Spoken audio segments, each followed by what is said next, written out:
Luxury candles can cost a fortune, but what if I told you that you could create the same high-end look for a fraction of the price?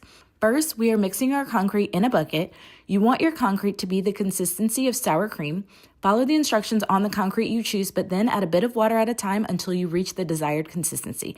To create that sleek, modern bowl shape, I used 2 plastic bowls with the same shape but different sizes. I poured the concrete into the larger bowl. You want to move pretty quickly because the concrete can begin to set. You want to ensure it is generally level. You can add something heavy to the smaller bowl like a can of paint or rocks like I did. I then press the smaller bowl inside of the larger bowl in the concrete to form the perfect mold. Make sure it is generally level and tap to get any air bubbles to rise to the surface. I waited a few hours until dry. Once the concrete was fully set, I used a hammer to gently tap around the edges, loosening the bowls until they pop right off.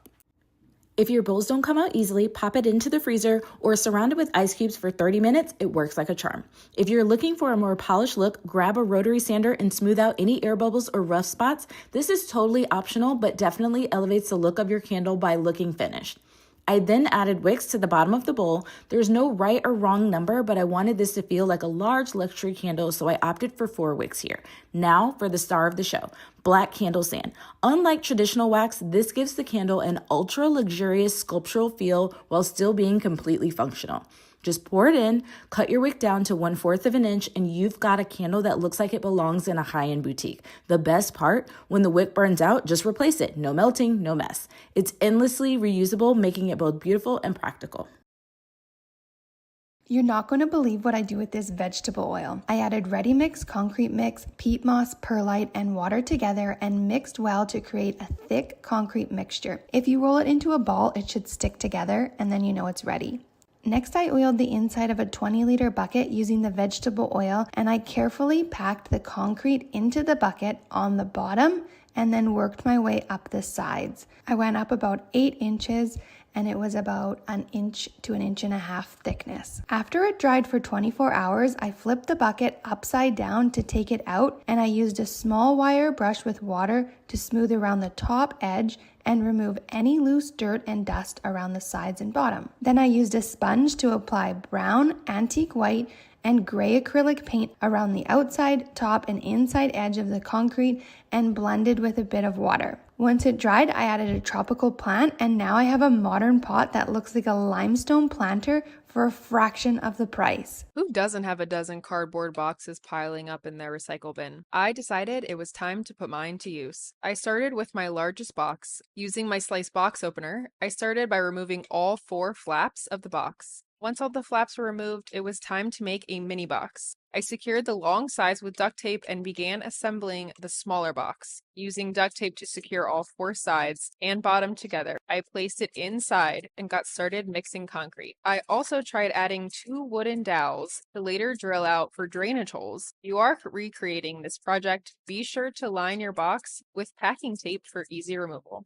After waiting 48 hours, just to be safe, I removed the cardboard to reveal my large planter box. After drilling out the dowel holes in the bottom and giving my entire planter a sand to remove any jagged edges, they look so similar to other versions I've seen at high-end stores, but mine only cost me $5 in mortar and cardboard I was going to throw away. Time to run down to your local baker and grab a big old container of cookies. But even though those cookies are yummy, what we want is that decorative lid. We're going to measure it straight across and get about 10 inches. Lay out some cardboard, and we're going to pick a bowl that's round for us to mark. Just go ahead and lay it on the cardboard and take a marking pen and get you that perfect circle. Now it's time to mix up our cement. Once we get it mixed, carefully lay it inside the bucket. You can see the consistency here is like some really good pudding. Now, once you get the right amount in, you're going to go ahead and just shake it all up. Cut some strips of wood. This one is going to be full 10 inches across, and the other ones are going to be 4 each. And then glue up the ends, lay it out, and fold it in. We want to make sure that all the pieces of the wood fit inside the circle.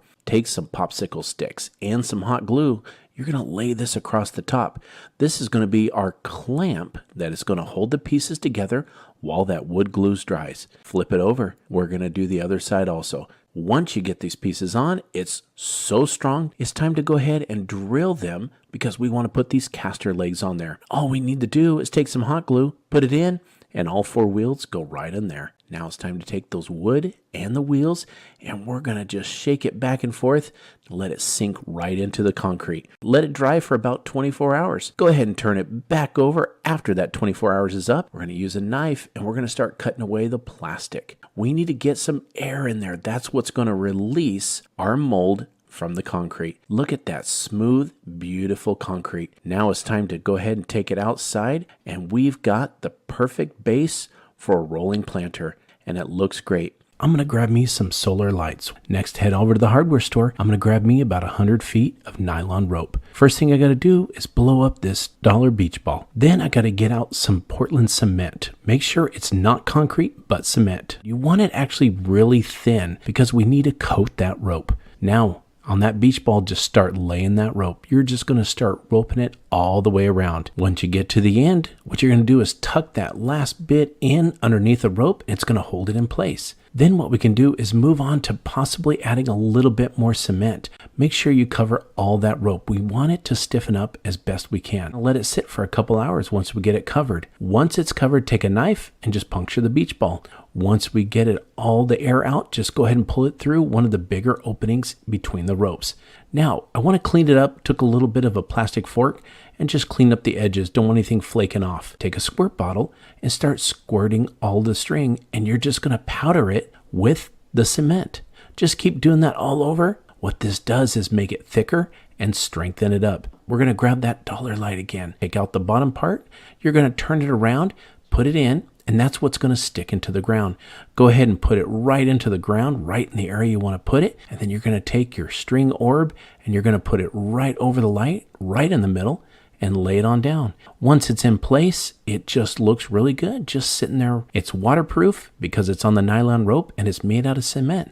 But once night comes, look at it light up. It is amazing to see from your yard and from the street. So I'm going to start scraping all the grass out of the area, kind of level it up, and then I'm going to grab some high strength concrete mix. Go ahead and get some water, pour it in. Now this concrete mix is going to be a little soupier than normal, so just keep mixing. Add water as you need. I want it to slide right off the tool. Now, grab a quart bag, Ziploc if you can, and we're going to start filling these up. No more than 3/4. What you're going to need to do is make sure that you get all of the air out. Now, find that area and start placing those bags, and then start shaking it. It's going to expand as the concrete settles. Smooth it out, and then place the next one next to it. Part of this, I've got a surprise for you. I took some rocks that glow during the night. I'm going to cut a top part of the bag out, peel it away, and I'm going to take those little pebbles and put them in there. Once these are in and the bags have dried overnight, start cutting the plastic and you're going to peel it away. Take some sand and place it all in between the cracks. Now you can just dump it out. I like to spread it a little evenly just to make sure I fill it really good. Once you got it on there, go ahead and start brooming it off. It's going to fill the cracks, and there it is.